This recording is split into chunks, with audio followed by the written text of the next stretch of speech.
Eu peço aos irmãos que abram a palavra de Deus no livro de Neemias, capítulo de número 6. Neemias, capítulo 6.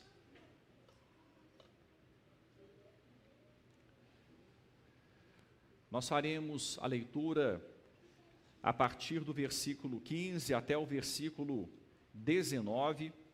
Depois leremos no capítulo 7, os versículos 1 a 4. E por fim, os versículos 70 a 73. A genealogia, ou a lista, melhor dizendo, a relação dos que voltaram a Jerusalém no tempo de Zorobabel, já foi lida e já foi explicada lá em Esdras 2, quando nós estávamos iniciando esta série. Então nós não vamos ler e explicar novamente esta lista. Se os irmãos quiserem entender um pouco melhor sobre ela, podem ir no canal de YouTube da igreja e procurar a exposição acerca de Esdras 2, e lá estará esta explicação.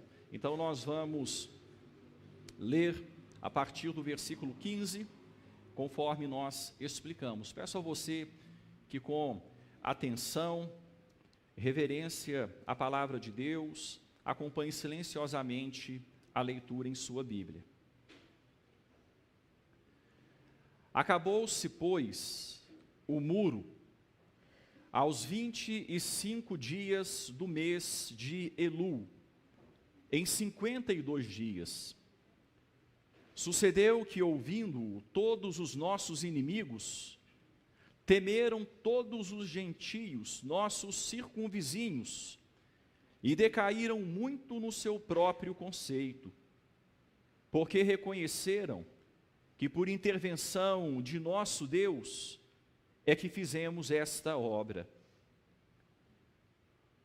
Também naqueles dias alguns nobres de Judá escreveram muitas cartas que iam para Tobias, e cartas de Tobias vinham para eles, pois muitos em Judá lhe eram ajuramentados, porque era genro de Secanias, filho de Ará, e seu filho Joanã se casara com a filha de Mesulão, filho de Berequias. Também das suas boas ações falavam na minha presença, e as minhas palavras lhe levavam a ele. Tobias escrevia cartas para me atemorizar. Ora, uma vez reedificado o muro e assentadas as portas, estabelecidos os porteiros, os cantores e os levitas, eu nomeei Anani, meu irmão, e Ananias, maioral do castelo, sobre Jerusalém. Ananias era homem fiel e temente a Deus, mais do que muitos outros. E lhes disse: não se abram as portas de Jerusalém até que o sol aqueça, e enquanto os guardas ainda estão ali, que se fechem as portas e se tranquem. Ponham-se guardas dos moradores de Jerusalém, cada um no seu posto diante de sua casa. A cidade era espaçosa e grande, mas havia pouca gente nela, e as casas não estavam edificadas ainda.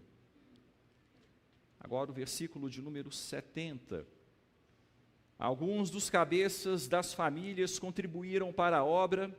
O governador deu para o tesouro em ouro 1000 daricos, 50 bacias e 530 vestes sacerdotais. E alguns mais dos cabeças das famílias deram para o tesouro da obra em ouro 20.000 daricos, e em prata 2.200 arratéis, ou arráteis.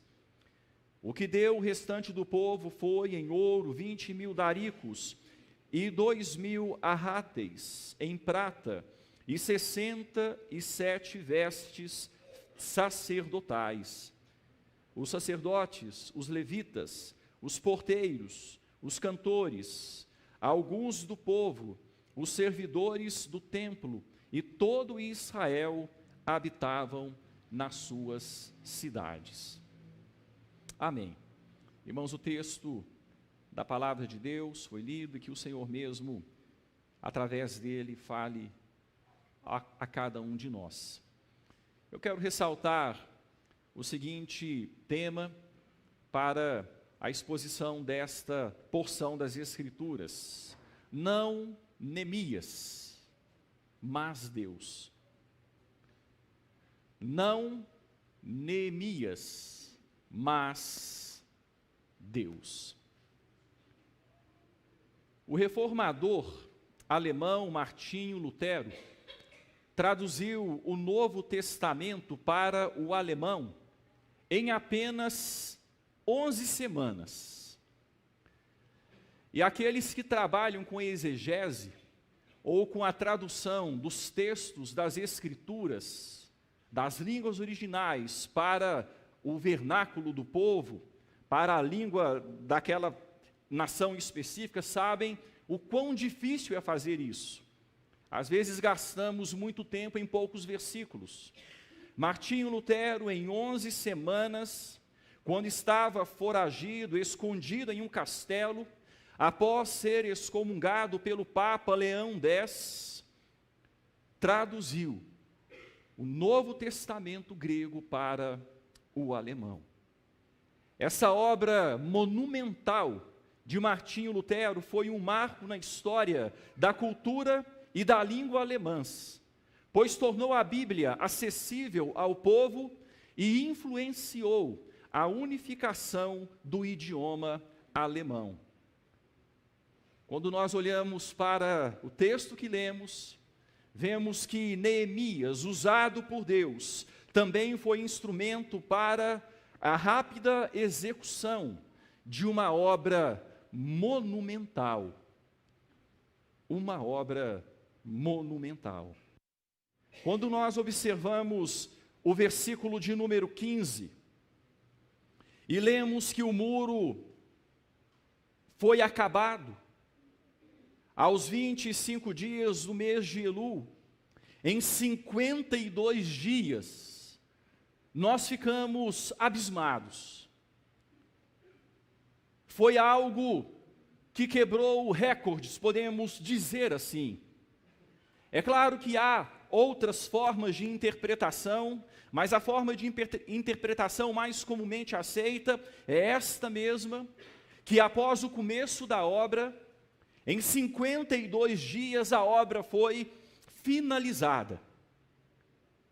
Enviado a Jerusalém, Neemias, que habitava no palácio do rei Artaxerxes, 6 meses antes, foi instrumento de Deus para levar o povo que habitava em Jerusalém e estava desanimado, desmotivado, sem muita iniciativa, para essa obra, a obra de reconstrução do muro.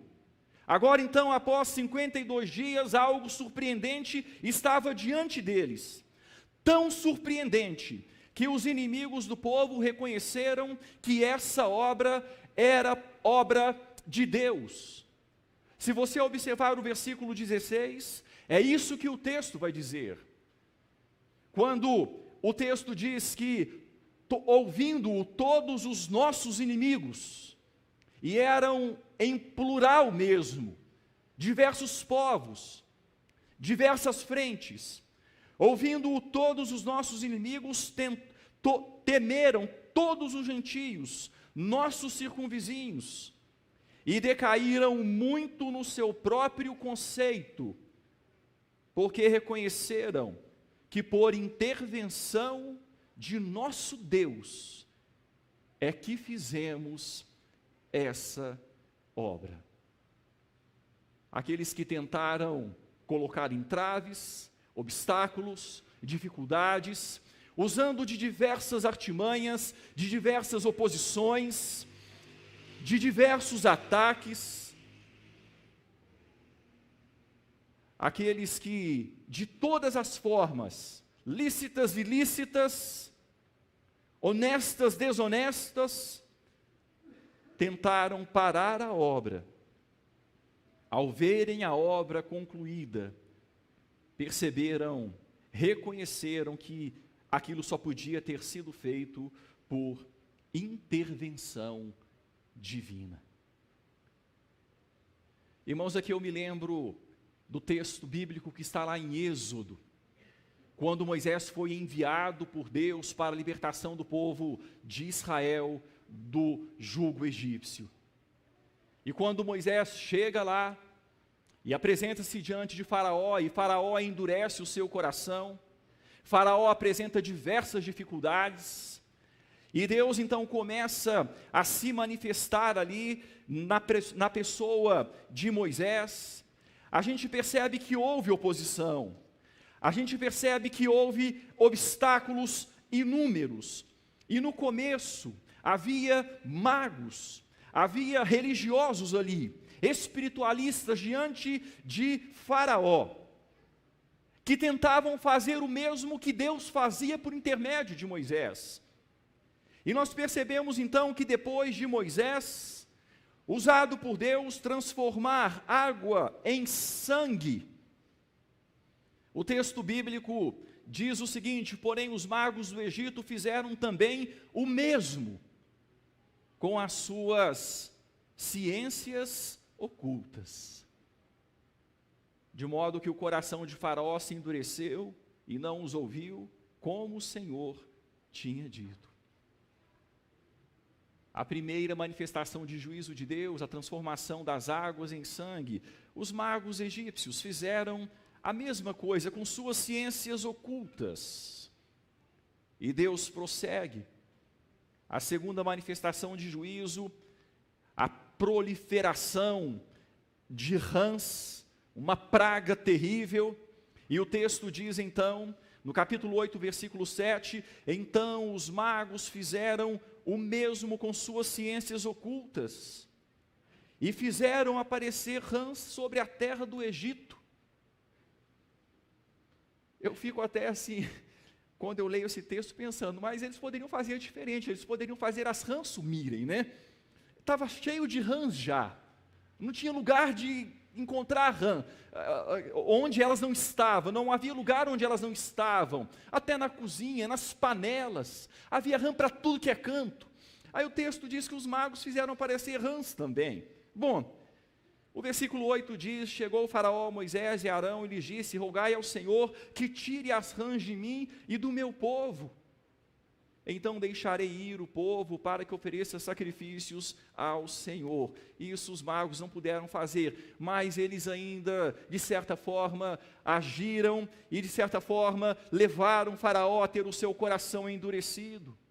Mas quando nós chegamos um pouco adiante, ainda no capítulo 8, a partir do versículo 18, quando a praga dos piolhos, a manifestação, a multiplicação de piolhos por todo o Egito, o texto diz: e fizeram os magos o mesmo com suas ciências ocultas, para produzirem piolhos, porém não o puderam. E havia piolhos nos homens e nos animais. Olha o versículo 19. Então disseram os magos a Faraó: isto é o dedo de Deus.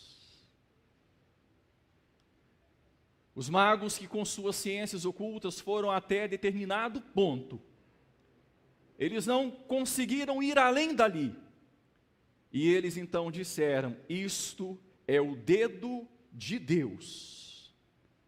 Reconheceram a obra de Deus.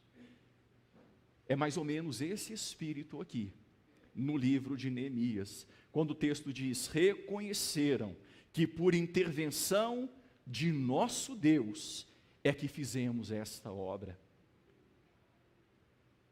Não faríamos. E Neemias diz: a Bíblia não é um livro de heróis, a Bíblia é um livro de um Deus que salva pecadores.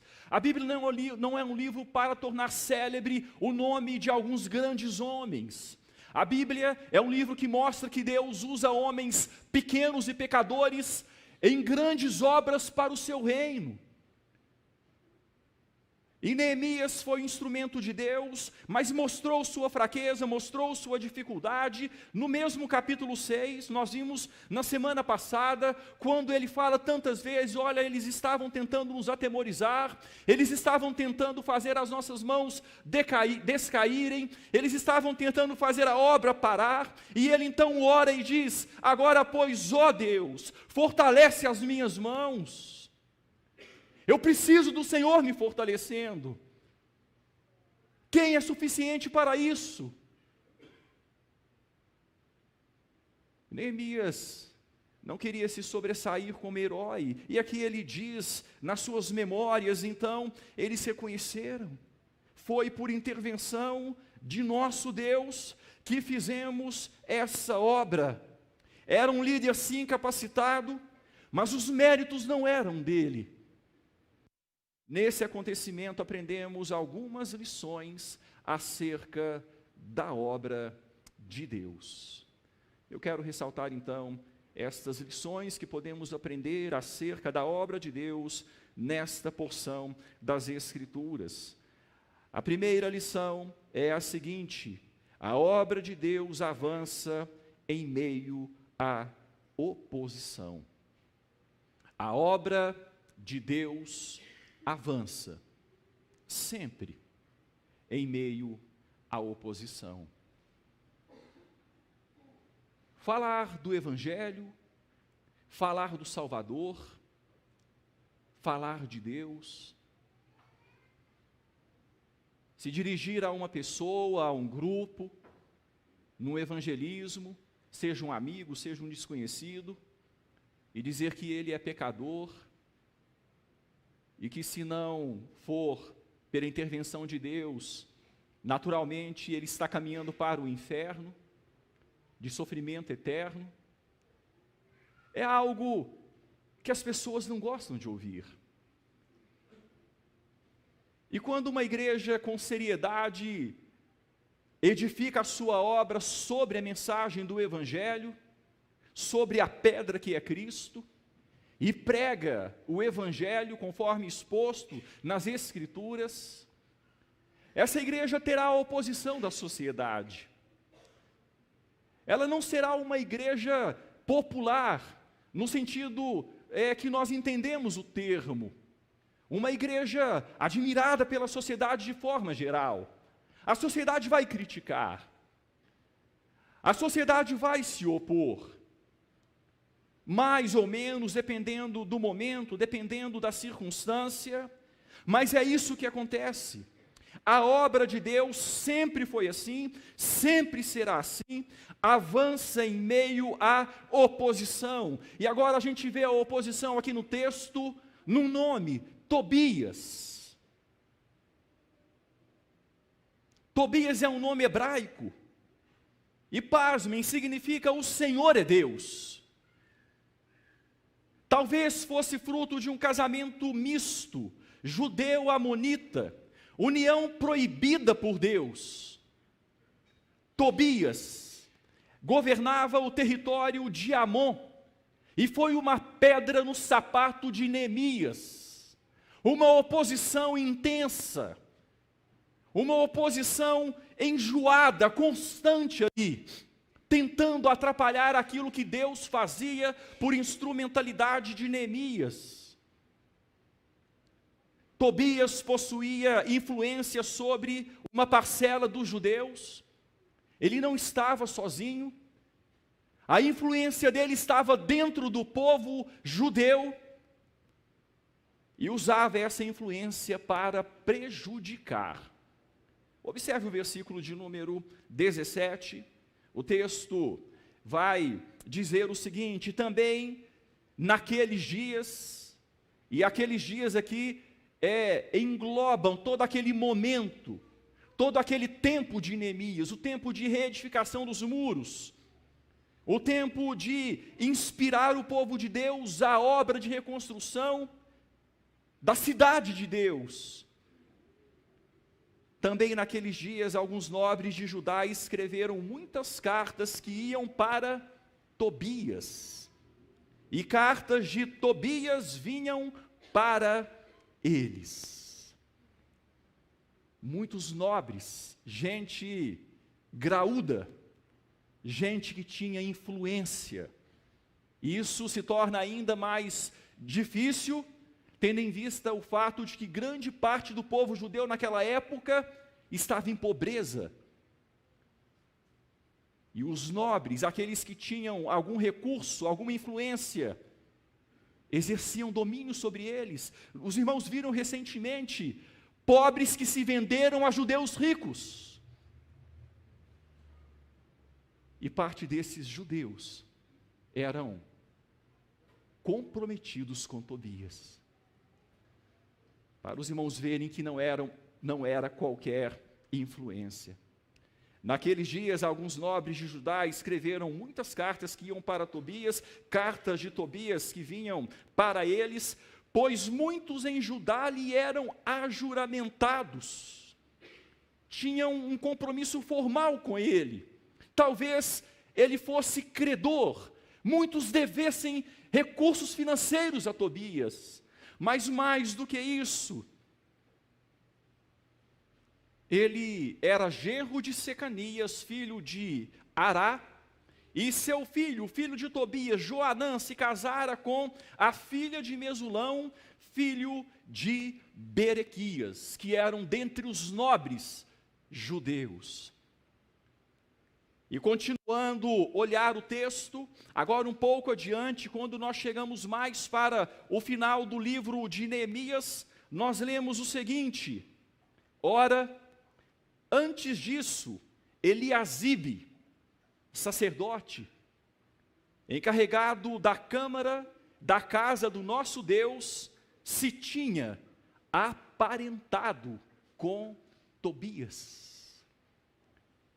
Capítulo 13, versículo 4. O sumo sacerdote Eliasibe, a autoridade religiosa mais proeminente do povo que havia regressado do exílio. Essa autoridade religiosa se tinha aparentado com Tobias. Esse era Tobias. Essa era a oposição que ele fazia incansavelmente nesses dias contra Neemias. Por causa disso tudo, Neemias orou ao Senhor e disse: Senhor, fortalece as minhas mãos. E fortalece, Senhor. A oposição é de gente, entre aspas, é de gente grande. A oposição está forte. A pressão é muita. Fortalece, Senhor. Fortalece as minhas mãos. Eles querem me atemorizar. Eles querem me atemorizar. Fortalece as minhas mãos. Irmãos, na obra de Deus, as oposições são certas, mas não precisamos temê-las. Em Cristo, devemos enfrentá-las. O Senhor Jesus Cristo escreveu sobre isso quando ele disse para os seus discípulos: vocês terão aflições neste mundo, e entre essas aflições, a oposição, porque eles foram comissionados a pregar o Evangelho. Vocês terão aflições no mundo, mas eu escrevi essas coisas para que vocês tenham paz em mim, vocês tenham um bom ânimo. Eu venci o mundo, eu venci o mundo. Em Atos 14, versículo 22, o texto vai nos mostrar também, na mesma linha, quando Paulo, pregando a uma igreja recém-fundada, mas que já estava sendo perseguida, e Paulo diz o seguinte, e fortalecendo a alma dos discípulos, exortando-os a permanecer firmes na fé, e mostrando que, através de muitas tribulações, nos importa entrar no reino de Deus. Através de muitas tribulações, nos importa entrar no reino de Deus. Um pouco adiante, já mais para o final do seu ministério, o apóstolo Paulo diz o seguinte: ora, todos quantos querem viver piedosamente em Cristo Jesus serão perseguidos. E veja que o texto é genérico, sim. O texto coloca uma expressão que inclui todos deste grupo, todos dessa categoria. Todos quantos querem viver de forma piedosa em Cristo Jesus vão ser perseguidos, de uma forma ou de outra. Quem assume o Evangelho com a vida, quem incorpora o Evangelho de Cristo Jesus, verá a oposição diante de si, à medida que vive a sua vida neste mundo. E por fim eu quero citar um último texto, quando o Senhor Jesus, logo no começo do seu ministério, ele diz o seguinte: bem-aventurados os perseguidos por causa da justiça, porque deles é o reino dos céus. Quais são aqueles que fazem parte do reino dos céus? Os que são perseguidos por causa da justiça. É uma forma de você pensar sobre a sua vida. Você faz parte do reino dos céus? De alguma forma você tem sido perseguido por causa da justiça? Não é por alguma falha de caráter, não é por alguma desonestidade, não é por alguma característica de temperamento, não. Aí não vale. É por causa do reino dos céus. É por compromisso com Jesus, com sua palavra. Bem-aventurados perseguidos por causa da justiça, porque deles é o reino dos céus. Bem-aventurados sois quando por minha causa vos injuriarem, vos perseguirem e mentindo disserem todo mal contra vós. Regozijai-vos e exultai, porque é grande o vosso galardão nos céus, pois assim perseguiram os profetas que viveram antes de vós. Os profetas, representantes de Deus no Antigo Testamento, todos foram perseguidos. Assim perseguiram os profetas. Os apóstolos, aqueles que o Senhor Jesus ainda chamaria e estava preparando, foram perseguidos. Algumas verdades que aprendemos sobre a obra de Deus quando lemos este texto. A obra de Deus avança em meio à oposição. Eu quero ressaltar uma segunda verdade que nós podemos aprender aqui neste texto. Nós aprendemos que a obra de Deus é sobre Ele, não sobre nós. A obra de Deus é sobre Ele, não sobre nós. A partir do capítulo 7, nós lemos o seguinte: uma vez reedificado o muro e assentadas as portas, estabelecidos os porteiros, cantores e os levitas. Irmãos, aqui o texto está falando sobre a adoração. Os muros foram edificados ou reedificados, e logo que os muros foram reedificados, o culto foi estabelecido, ou a ordem do culto começou a ser mais organizada. Porteiros, cantores, levitas. Versículo 2: eu nomeei Anani, meu irmão, e Ananias, maioral do castelo, sobre Jerusalém. Ananias era homem fiel e temente a Deus, mais do que muitos outros. Aqui ele nomeou autoridades, uma civil e outra militar.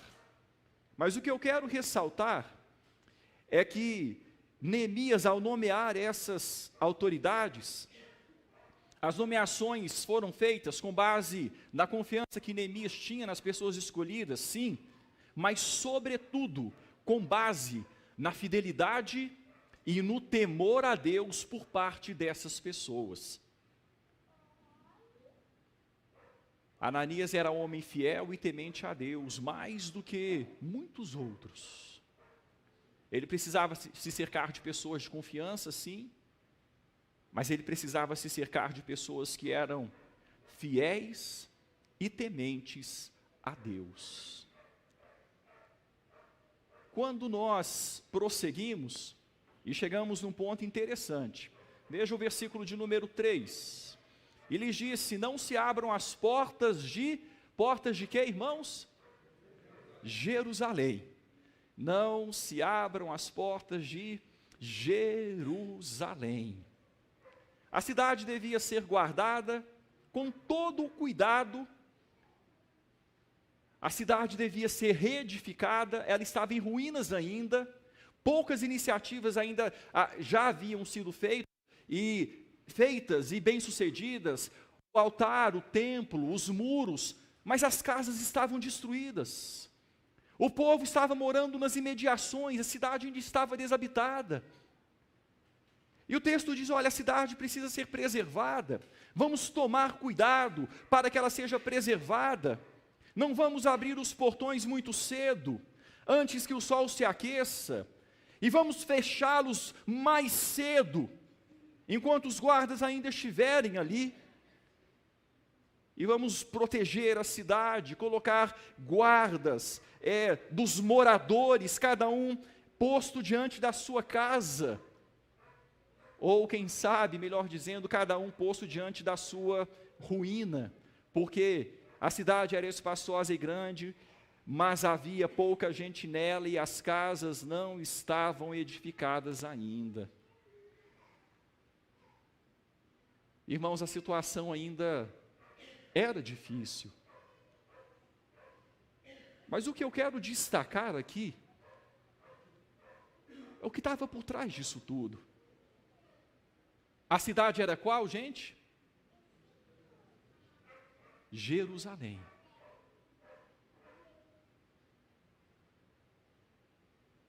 E que cidade era Jerusalém? Sabemos que Jerusalém havia sido a capital do reino do sul, do reino de Judá. Sabemos que Jerusalém foi conquistada pelo rei Davi. Lá em Jerusalém, a fortaleza de Sião, onde Davi, pela graça de Deus, conquistou algo muito protegido, muito guardado. Mas tem algo mais importante que isso. Por que tudo isso? Por que cuidar da cidade de Jerusalém? Por que cercar a cidade de Jerusalém? Por que reedificar, reabitar a cidade de Jerusalém? Porque aquela era a cidade que havia sido escolhida por Deus para sua própria habitação. Deus havia escolhido Jerusalém como um símbolo da sua habitação no meio do seu povo. Eu quero que você abra a sua Bíblia, deixando o texto de Neemias marcado, no Salmo de número 132, por exemplo. Veja só, a gente vai perceber que o que está em jogo aqui não é patriotismo apenas, ou em primeiro lugar. Não é a honra de um povo em primeiro lugar. Não, existe uma outra coisa. Salmo 132. E quando nós lemos, por exemplo, nos versículos 13 e 14, olha o que o texto diz: pois o Senhor escolheu Sião, em Jerusalém, a fortaleza de Sião, o lugar conquistado por Davi, preferiu-a por sua morada. Esta é para sempre o lugar do meu repouso. Aqui habitarei, pois o preferi. Irmãos, tem algo grande por trás. O nome de Deus está em jogo. Tem algo muito grande por trás.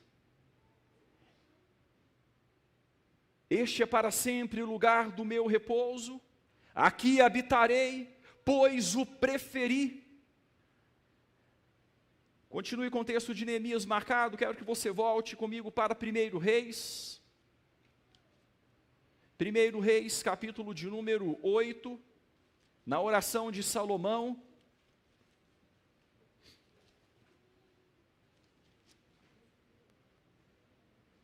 Vejam o versículo de número 13.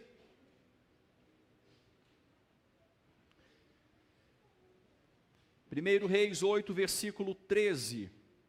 Na verdade, edifiquei uma casa para a tua morada, lugar para a tua, o que, irmãos? Eterna habitação. Em Jerusalém. Um símbolo da presença de Deus no meio do seu povo, no Antigo Testamento. Por quê? Por que todo esse esforço?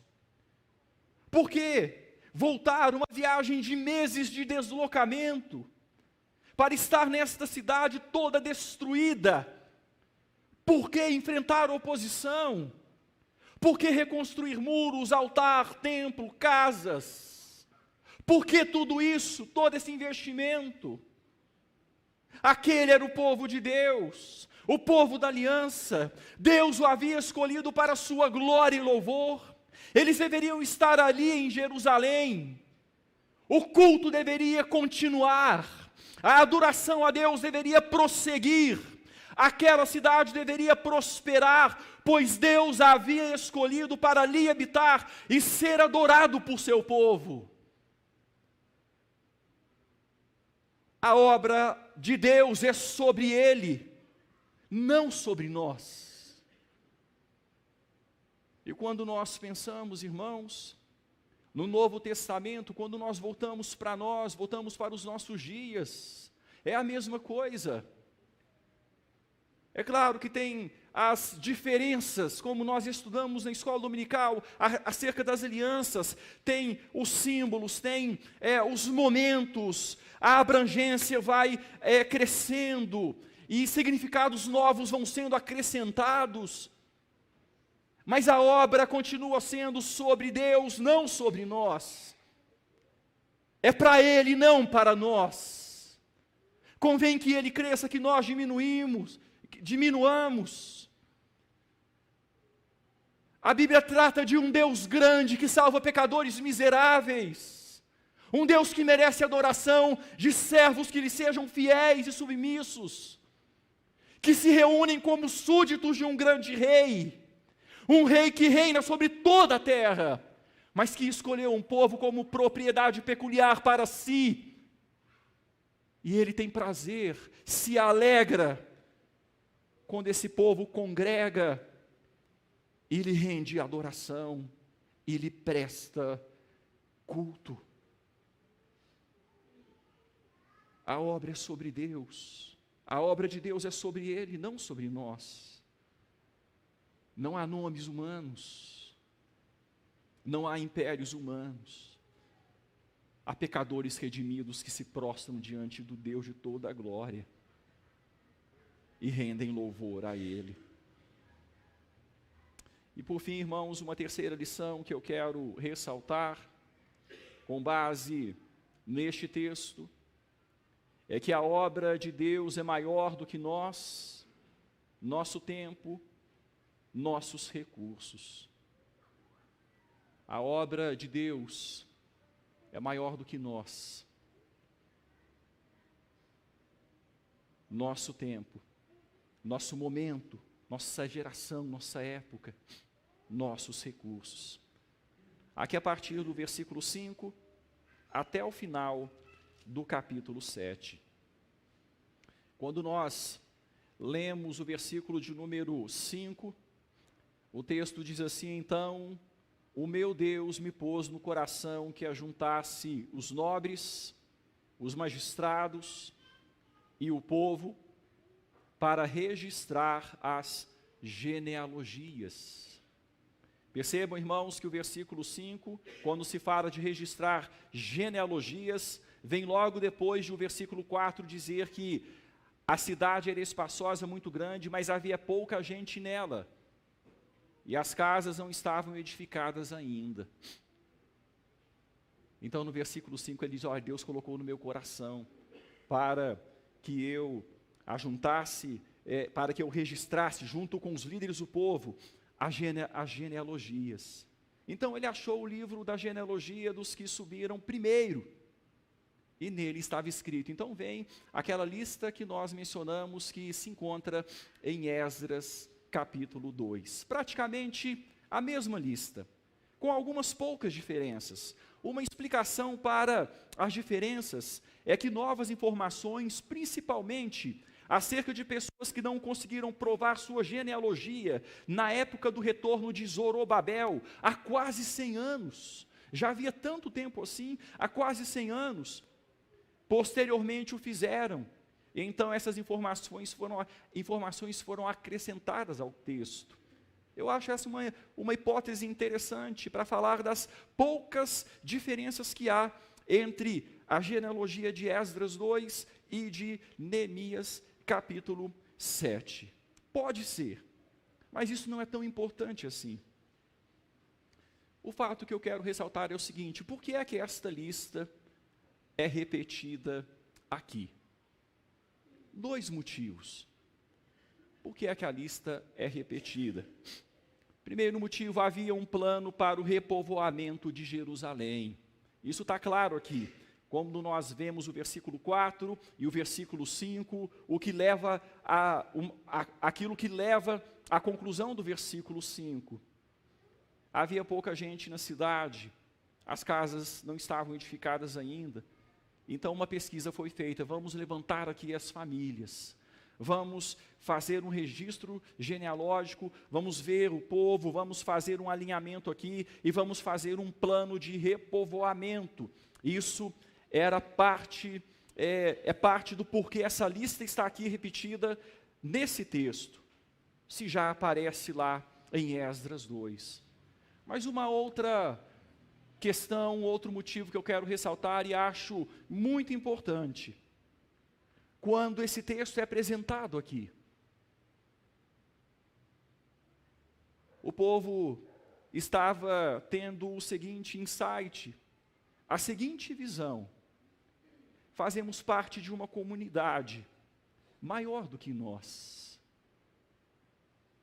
maior do que nosso tempo, maior do que nosso dinheiro, maior do que nossos desafios. Nós não somos os iniciadores desta obra. Esta obra existe muito antes de nós.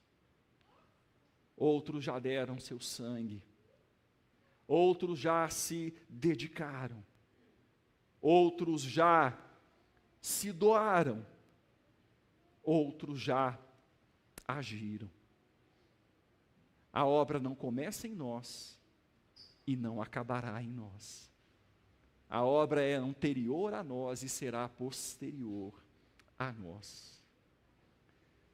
A obra de Deus é maior que nós, nosso tempo, nossos recursos. Eu gostaria que você abrisse sua Bíblia no texto que está no profeta Isaías, capítulo 51.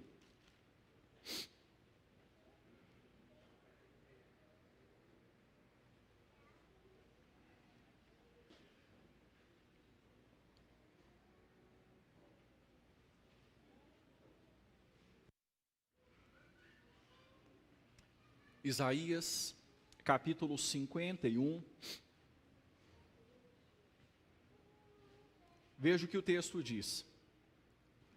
Ouvi-me vós, os que procurais a justiça, os que buscais o Senhor. Olhai para a rocha de que fostes cortados, e para a caverna do poço de que fostes cavados. Olhai para Abraão, vosso pai, e para Sara, que vos deu a luz, porque ele era único quando eu o chamei, o abençoei e o multipliquei. Porque o Senhor tem piedade de Sião, terá piedade de todos os lugares assolados dela, e fará o seu deserto como o Éden, e a sua solidão como o jardim do Senhor. Regozijo e alegria se acharão nela, ações de graças e som de música. Até aqui, irmãos, para mim esse texto se enquadra muito neste momento aqui que nós estamos considerando das Escrituras. Quando o profeta chama o povo para olhar para a rocha da qual eles haviam sido cortados, a caverna do poço de que eles foram cavados. E fala: olhem para Abraão, olhem para Sara, olhem para a minha aliança. Quando eu os chamei, abençoei, multipliquei, eu tenho um compromisso firmado. Eu tenho um compromisso firmado com o meu povo. Por isso eu tenho piedade de Sião. Por isso eu terei piedade de todos os lugares assolados dela. E farei o seu deserto como Éden, sua solidão como o jardim de Deus, o jardim do Senhor. Irmãos, a obra de Deus é uma obra grande, que está em execução. Nós fazemos parte dela, mas ela é muito maior do que nós. Nosso tempo, nossos recursos. Esse é o mesmo pensamento do autor aos Hebreus, quando ele vai colocando figuras no capítulo 11, e vai falando sobre a história da redenção, e mostrando aqueles que andaram com Deus, aqueles a quem Deus chamou, no decurso dos séculos, no decurso do tempo. E vai citando, é um texto maravilhoso. E quando o texto do capítulo 11 termina, nós entramos no capítulo 12. O texto então diz: visto pois que temos a rodear-nos tão grande nuvem de testemunhas. Nós fazemos parte de um processo. A nossa geração é a geração do hoje. Nós somos uma gota no hoje, de uma obra que está em toda a terra, onde Deus tem levantado homens e mulheres para servi-lo, adorá-lo, de sol a sol. E nós estamos aqui em terras brasileiras, como parte desta grande obra, uma obra que já começou há tanto tempo, e prosseguirá até o fim. E como nós temos a rodear-nos tão grande nuvem de testemunhas, nós devemos nos encorajar, nós devemos nos fortalecer, nos animar, a lutar contra o pecado, a lutar contra o peso, que tenta impedir a nossa caminhada, e corrermos com perseverança a carreira que nos está proposta, olhando para aquele que é o ápice, para aquele que é o clímax, para aquele que é o auge da revelação de Deus, o Senhor Jesus Cristo. Para Ele os olhares dos nossos irmãos do passado voltavam em fé. Para Ele os nossos olhos se voltam em fé. E quando olhamos para Ele, aquilo que Ele fez, aquilo que Ele suportou por nós, Ele que hoje está sentado à destra de Deus e intercede por nós, quando nós olhamos para Ele, nós prosseguiremos. Quando nós olhamos para Ele, teremos condição de não nos fatigar e desmaiar nas nossas almas. Irmãos, por que é que essa lista está aqui? Eu creio que havia esse sentimento esse sentimento de mostrar a grandeza da obra de Deus. Encorajamento para prosseguir no caminho, olhando para Jesus, aquele que havia sido prometido por Deus e que ainda viria, olhando para o Messias.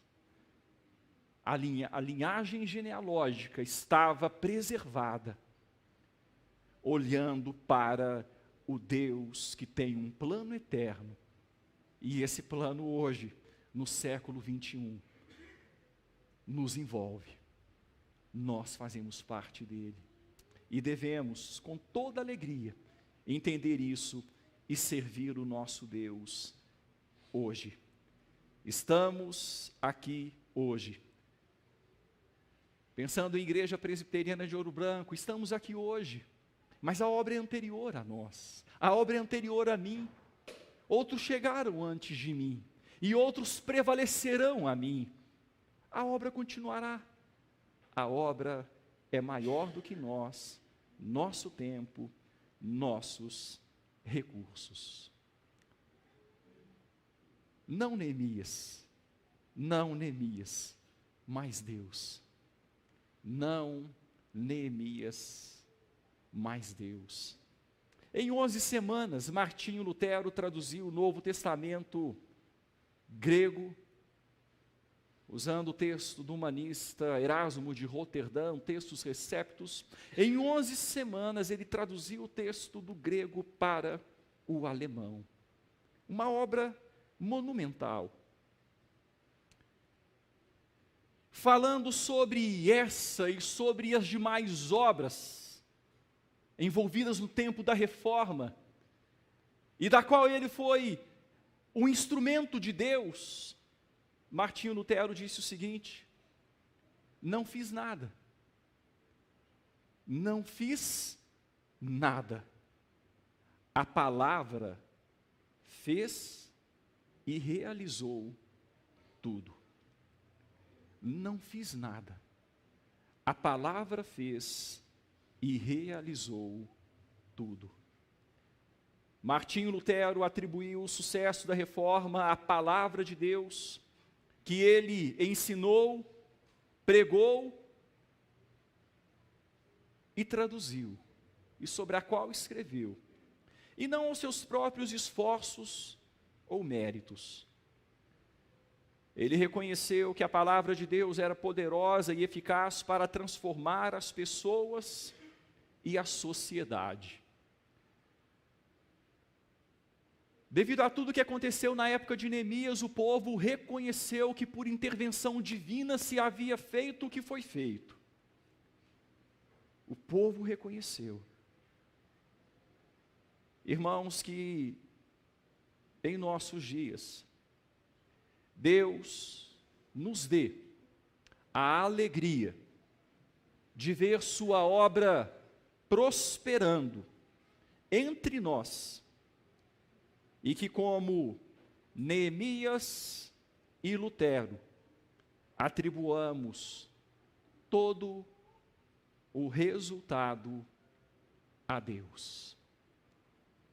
Não a nós, Senhor, não a nós, mas a seu nome da glória. Eu peço aos irmãos que fechem os seus olhos.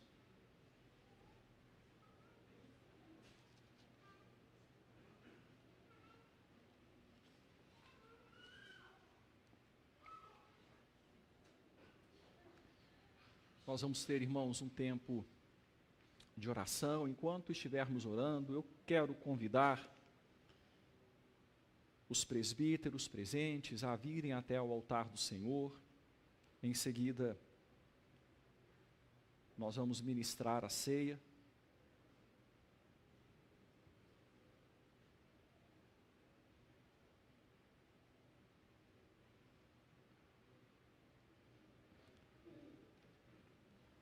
Aproveite esse tempo, meu irmão, para agradecer a Deus pelo privilégio que você tem de fazer parte desta obra. A obra eterna do Deus Todo-Poderoso, salvando um povo que Ele elegeu desde antes da fundação do mundo, para o louvor da sua glória. Agradeça a Deus e diante das oposições que certamente surgem, têm surgido e surgirão, diante das lutas, dos obstáculos, louve a Deus porque é no meio da luta que nós podemos ver o seu braço estendido agindo em favor do seu povo. É no meio da necessidade que vemos a operação do seu poder. E nos alegramos ao ver o quanto Ele cuida de nós. Que a nossa vida sirva para sempre render graças ao Senhor e que vivamos, nos esforcemos para não gastar nossa vida em vão. Que entendamos que esse é o nosso tempo, é o nosso momento, de uma obra que vem antes e prosseguirá depois de nós. Mas Deus espera que nós, nas mãos dEle, possamos deixar a nossa contribuição hoje, para que o seu reino